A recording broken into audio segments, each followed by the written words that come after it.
No, no buzz. A Just Bees book club. Got a physical one this time. It's funny because this is an advanced reader copy from the beginning of 2022, maybe late 2021. This book is not out in paperback yet. I think it's coming out very soon.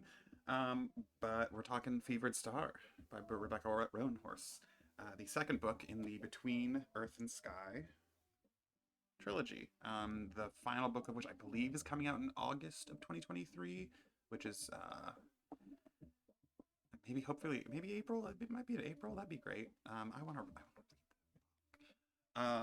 As discussed, I revisited Black Sun, right, in audiobook form before uh, diving into this finally, despite having it since the art came out, like I said, early 2022, late 2021 sometime.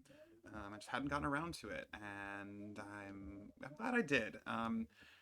It's not the follow up I necessarily hoped for. I think the thing that I ended up sort of thinking through a lot was that there's a lot of stuff in this book that feels like moving chess pieces around to get to the sort of final configuration of the board before book three, which is like extremely understandable. I don't think I mentioned this in the Black Sun video, but it's like the the narrators are Serapio, the Crow God, reborn, um, as he is at the end of the first book. There's Shala, the teak woman, who is like some sort of mermaid, who we learn throughout this book might have much more significant powers than we have been led to believe. There's Naranpa, the sun priest slash disgraced sun priest, as happens at the end of book one.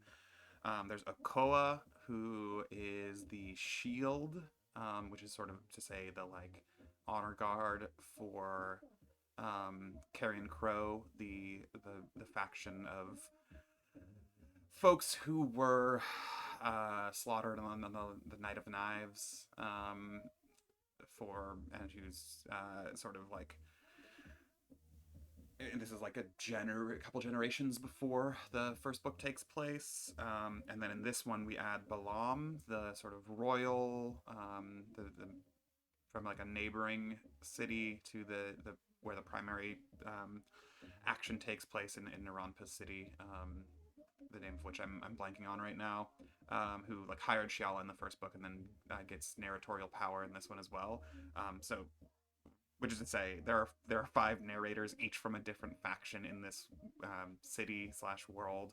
Um, there are other factions. A lot of this is like setting up an oncoming war that was put into place in part by the the way that Shiala brought Serapio over to sort of the central city, and the overthrow of Naranpa by other folks. And it's like I said, it feels like chess pieces moving in part because this Black Sun built out such an elaborate and fucking cool world, that I can see why you would take book two to be like, okay, here, book one ended wild.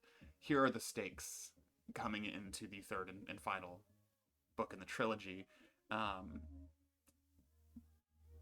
but my maximalist ass self, in at least aesthetically, was just like, no, I wanted more. I wanted there to be more factions, more intrigue, more introduction of just more of this world, because it's like so wonderful, and I really enjoy all of the work, like I said, that Roanhorse does, setting it up both in terms of sort of the explicit and implicit elements throughout the first book, of like both character dialogue and interaction and description and stuff like that, but also and especially through her use of sort of fictional paratextual materials to develop, yeah, just this a sense of a real, like, living, complicated world.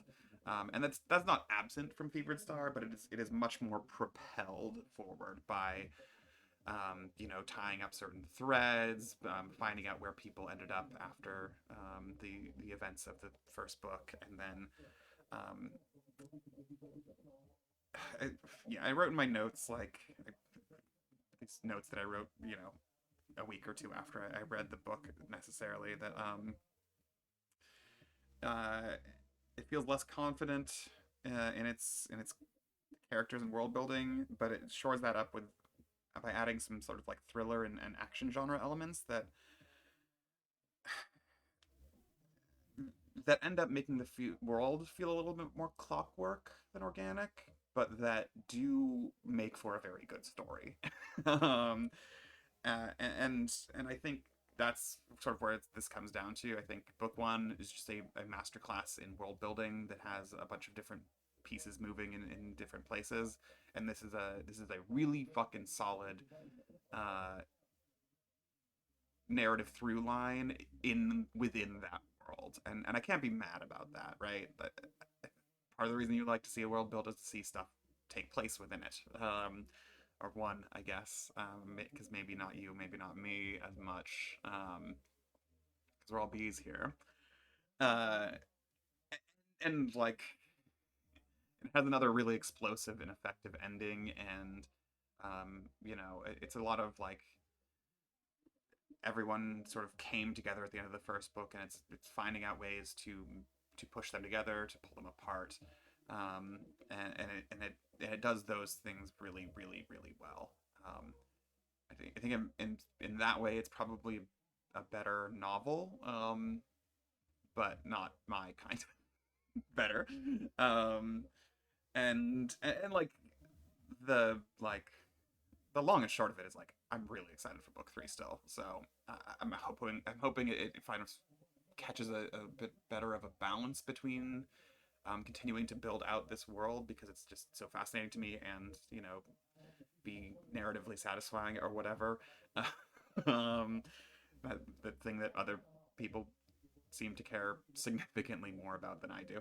Um, but yeah, I still think this is.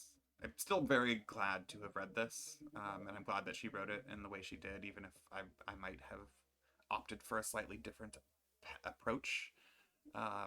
We should just say, on some level, I'm like, would I be happier if we, how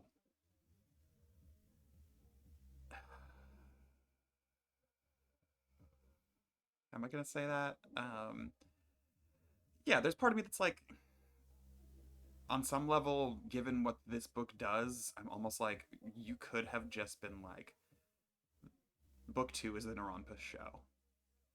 We are just following her perspective throughout this, and that way you could get some of those more thriller elements while sacrificing, a certain amount of breadth, go deeper, um, or alternatively just be like, we're following four different people now.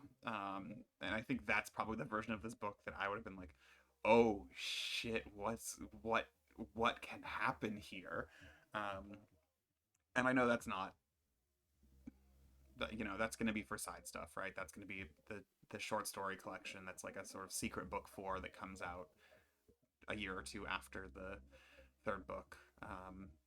Sort of like what was that called?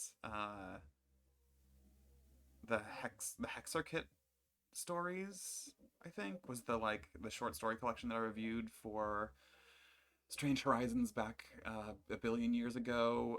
That was like the short story follow up to the Machineries of Empire trilogy by Yun Ali.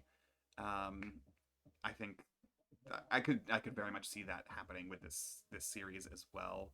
I don't know much about Roanhorse as a short story author, but I do know she's incredibly prolific. As evidenced by the fact that I did a video just before this about one of her books. I'm doing this video about one of her books, and I'm doing another video next about one of her books. I read a lot of Roanhorse recently, and there's a lot more for me to read, and I'm excited about that. But um, anyway, yeah, there's a part of me that's like, I wish she had just been like whole new character perspectives that intersect with the characters we've already established, but like give different perspectives, because that would be more, inclined toward building out the world in continuing different ways. And we do get that a little bit with the introduction of Balam as a narrator, but there's just not a ton of him. But what we do get is very good. There's that is a lot of the sort of thriller-y parts. It's the putting new pieces on the board aspects of world building that rather than to just shuffling them around to sort of uh, allow for more allow for the final book to have its big climax. And yeah, I don't know. I think I'm just saying the same thing repeatedly, which is fine because this is a book club just for bees. Um, but yeah, yeah, happy with Fevered Star. I think extremely worth reading, and I'm really excited for book 4. Book 3. Thanks for not watching.